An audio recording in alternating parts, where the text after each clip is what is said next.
You're listening to the Cat Breeder Sensei Says podcast. I am your show host, April Catito, and in this episode, we're going to be talking about my favorite subject, doo-doo.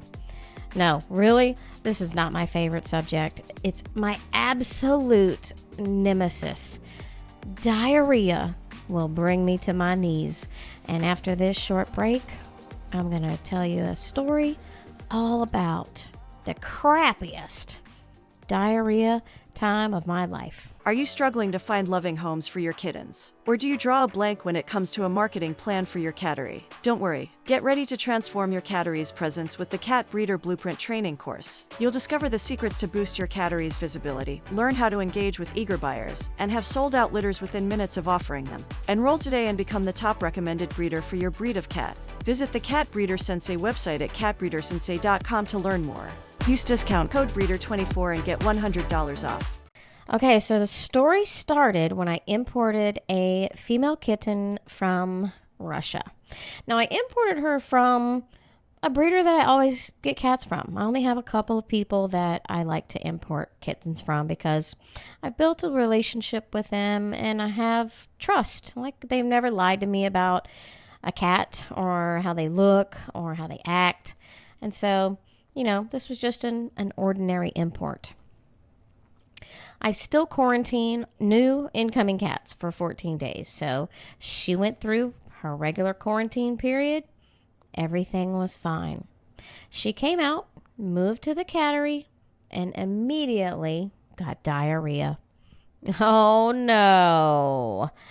Remember, this is my nemesis. I will fall to my knees and cry alligator tears over diarrhea. If it lasts too long, if I can't get rid of it, if I don't know what's causing it, I just have a nervous breakdown. I just absolutely cannot tolerate diarrhea. So when I see it, my blood pressure probably goes up to like 200 over 100. So there it was, diarrhea. My first go-to treatment for diarrhea for my cats is metronidazole. Hopefully I'm pronouncing that correctly. I don't even know. But it's good for inflammation and, you know, it gets rid of some bacteria. Certainly not everything can be fixed with met, but that's what I try first. So I treated her with met and it cleared up a little bit. Like, it never got to a Tootsie Roll turd, you know what I'm saying? But it cleared up enough for me to be kind of happy. But it came back like almost immediately. Like, okay, that's not good. I'm raising an eyebrow now. Like, oh boy, that didn't work. We don't have the simple kind of diarrhea, right? So next attempt, I think maybe she's stressed out from moving. You know, she's moved a couple of times in the last month. Maybe it's just stress. And we also had a food change because the breeder that I got her from feeds a raw diet. So she actually was switching from a raw diet over to what I feed my cats, which is canned food and dry kibble. So naturally, she had to go through this transition period of her gut to be able to get used to this new diet. So I started giving her organic pumpkin, slippery elm, and probiotics. So I was giving her Fortiflora, and, you know, I did this for at least 3 weeks, and I wanted to see, you know, maybe it'll go away. You know, her stomach is upset, and this was a big change. She just needs, you know, some stuff to balance her out. That did not work. So I move on to my next course of treatment, which is for coccidia and giardia. Now, if you're questioning me, like, why are you giving her treatments for this without testing? Well, because that's my protocol. I go to the simple treatment and then, you know, we have to level up a little bit. So I don't automatically run and do a PCR with diarrhea yet. So I treated her for coccidia and giardia. Those are two very common parasites that are seen in cats. So I treated her for them. Nothing. Still diarrhea. So at this point, I'm thinking she must have something uncommon. So I wait 30 days because she's been on antibiotics and treatment for various things. And I wanted her system to be clear. And I did a fecal PCR. And she was negative for everything. So, I'm scratching my head at this point. Like, what in the world? This kitten, she's young, right? Like at this period of time, she's like 6 or 7 months old. She has like squirty, watery diarrhea. And she's using the litter box several times a day. Miraculously, she's not losing condition. She's not losing weight. She looks fine. She acts fine. No other symptoms. But man, this girl, she had the shits. So we do the PCR. Also, by the way, nobody else in the cattery has diarrhea. So my girls, typically in my cattery on the girl side, they're roommates with at least 2 other girls, sometimes 3. So, it's a good gauge. Like, okay, well, she has diarrhea, but nobody else does. So this probably is not infectious, or somebody else would have diarrhea. Now, certainly there are cases where the cat's immune system might be stronger than hers, and they contract something like giardia, and they don't show any symptoms. They're not presenting anything, and they have no diarrhea. They could certainly be the case. But everybody... Nobody has diarrhea? Okay, sus. So, PCR is negative. I'm like, what in the heck? I'm getting to the fall to my knees cry point now. Like, what? Oh my God, what am I going to do?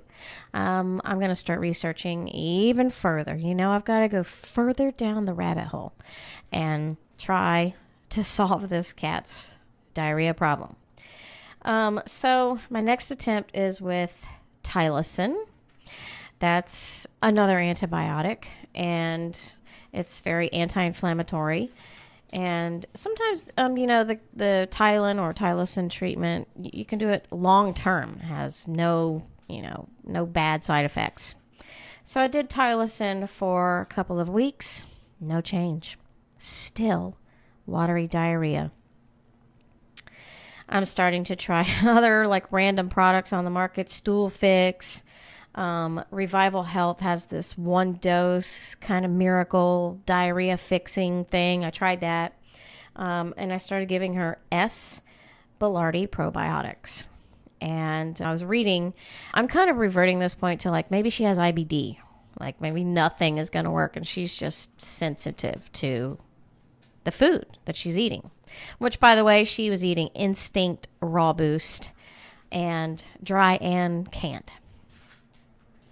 So I started adding the S. Boulardii probiotics, and I guess that's how you say the Boulardii, because I was reading in a group about it, and everybody's swearing by this. Like, they're swearing that this is going to stop the diarrhea. I see them talking amongst themselves. I'm like, oh, thank God, this is perfect. So I ordered a big old jug of it. I'm giving her 10 billion ICUs a day as directed, and nothing. She still has diarrhea. So as you can imagine, if you've ever been in this situation before where you just have a chronic diarrhea issue, it's very frustrating. You feel bad for the cat. You feel bad for the other cats. You feel bad for yourself. And it's very overwhelming to be in a situation like that and kind of helpless. You don't know what to do. Like, PCRs in the breeder world, it's kind of the end all. Like that tells you everything, right? To do a PCR and you'll find exactly what they have. Well, no, that left me with no answers. I had no answers yet. And, it's up to me to do my own research. The vet doesn't know. We're throwing different things at her and nothing is working. And so we're kind of down now to IBD. Okay. Oh, she must have IBD. So, or perhaps a food sensitivity. So I gradually start switching her over to a canned, food only, limited ingredient. So I'm trying limited ingredient chicken, and that doesn't work. She still has diarrhea. And I switched her over to a different novelty protein. I'm doing all of this slow too, not just like one day you get this, the next day you get this. No, I am familiar with transitioning cats to new food. I'm doing it slow and gradual because we don't want things to get worse if that was even possible. She's like spray painting the litter box sides and sometimes the wall with diarrhea. I know this is graphic, but I did this podcast in case you ever feel like you need to be able to relate to this chronic diarrhea issue. I switched over to a novelty protein. I got her limited ingredient rabbit from Koha, Koha, and that didn't work. Believe it or not, that didn't work either. I believe it started to get a little better. Instead of like water, it was more like ice cream, like soft serve ice cream. Still not enough for me to be happy or satisfied. I finally, just happened to be discussing it with a member of our group, our No Judgment Zone pedigree cat breeder community, and her and I have definitely conversed in the past. We chit chat from time to time, but I was talking to her about this chronic problem and like, do you have any advice? Like, this is, I'm up to my top of my head with this. I don't know what else to do. And she suggested that I offer her a raw diet and go back to her roots of what she was used to as a kitten and what she was raised on. And, I've tried raw diet in the past. About 5 years ago, I got on that raw diet train and I bought a meat grinder, and I was in the crap group learning all about how to, make a complete balanced meal for my cats. And I went to the butcher and I ordered all the chicken and the livers and, the hearts and grind everything up and added the bone. I did the whole raw diet process, and I absolutely hated it. I just don't have patience for that. I don't even like to pound out my own hamburgers at home because I don't like to touch raw beef or raw chicken. It just grosses me out. So, usually my husband does that and I'll cook it, but I don't want to squeeze it in my hands. And so, preparing all this raw meat, it was gross. I'm not going to lie. It was very, very time consuming, very messy. And sometimes I would just throw a heart in their bowl as a treat, and they just would drag it around the house, and I don't know. It grossed me out, not going to lie. So I didn't do it for long. I think I gave away some of the raw mixture that I had made because I froze most of it. And I was like, nah, this is not for me. I can totally respect the people who do that, who spend the time grinding meat for their cats. But I can't. I just know it's not in me. I just can't do it. I don't have the patience. I don't want to do that. But anyway, when this got suggested to me, after trying everything else that failed, I didn't even think twice about it. I was like, okay, I'm going to try it. Let's try it. Well, I'm going to try it. And so that day, I ended my conversation with her, and I got in the car and I went down to a natural pet food store right down the road from me. And I bought some raw ground beef made for cats, and it was called Small Batch. And it came in little like one ounce sliders. And it was ground beef. That's all they had in stock was ground beef. And she said, you can order other kinds. You can order rabbit or chicken or turkey. But I got the ground beef. I came home. I gave it to her. She loved it. She didn't even think twice about not eating it. She gobbled it up. And it's all I gave her for a couple of days. After 2 days, she was pooping Tootsie Rolls, y'all. Real turds, like a normal thing, like everybody else. And I literally like watch her and make sure that that was coming out of her butt. Like, really? Oh my, this is the first time I had seen normal poop in like 8 months. And it was a freaking miracle. I could not believe it. So I continued giving her the small batch. I think I had enough for about 3 weeks in that bag that I bought. And so she consumed the whole bag. Not a single day went by that she had diarrhea. It's gone completely. And I'm amazed at this point. So I trusted it enough. I went ahead and mated her, and I ordered more. So I didn't really like small batch because I didn't want to have to go to the store. I wanted something delivered. So I tried 3 other companies. I tried Darwin's, Feeding Raw Miami, and Viva Raw. And I loved Feeding Raw Miami, like the presentation and how the meat looked. And from them, actually, the lady from our group, she ordered that for me and had it sent to my house. And she said, you got to try this. So I tried that. And, I appreciate her so much. You have no idea. She was so helpful to me. And that's really one of the purposes of this podcast, is to just emphasize like how important our community is, to help each other. And if I'd have had a single mentor, because I was talking to other people about this, they couldn't help me. Even someone that I consider a great mentor to me, who has experienced a lot, and we talk about so much stuff, and we're always trying to help each other, and we're both at a dead end. But because this member of our group had this valuable knowledge and insight and offered it to me, and, kind of had to convince me that this was the way to go.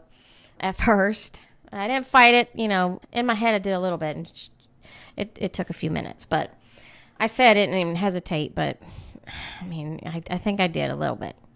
That's really the power of the group that we have, and that we're helping each other, and that there's more than one quote unquote mentor that you can have as a pedigree cat breeder.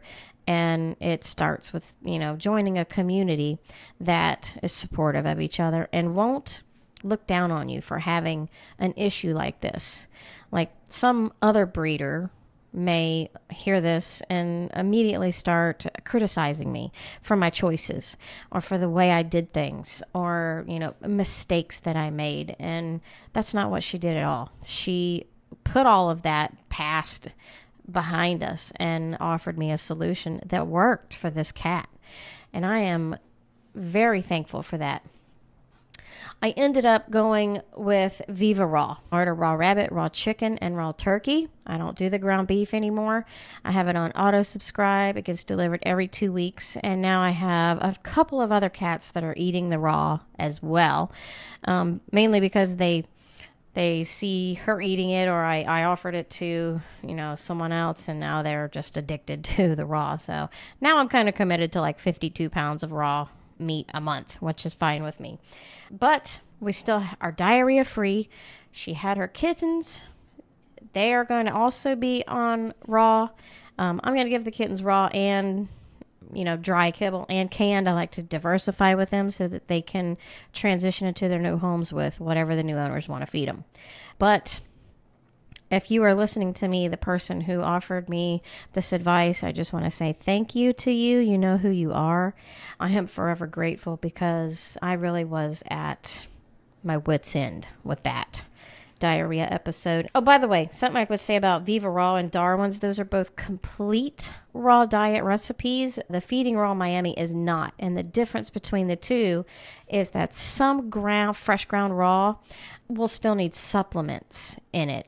Some vitamins and taurine and things are missing, and you'll have to add supplements to the raw to make it a complete diet. That's not the case with Viva Raw or Darwin's. If you want to try Viva Raw for your cat, you can use the code SassyCoons, SASSYKOONZ. You get 20% off your first order, and you can try Raw for your cat if you would like to. I'll put a link to on the website in this podcast blog post, a link that'll take you right to the order page where you can get 20% off. But anyway, back to the mentor.